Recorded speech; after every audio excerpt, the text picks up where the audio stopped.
അടിയന്തരാവസ്ഥയ്ക്ക് 50 വയസ്സ്. ഭരണകൂട ഭീകരതയായി ഇന്ത്യയുടെ ചരിത്രം രേഖപ്പെടുത്തിയ അടിയന്തരാവസ്ഥ പ്രഖ്യാപനത്തിന് 50 വയസ്സ്.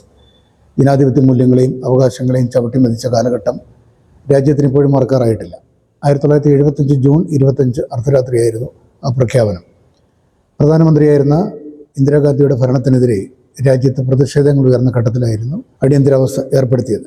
ഭരണഘടനയുടെ 352 ചട്ടപ്രകാരമായിരുന്നു അത്.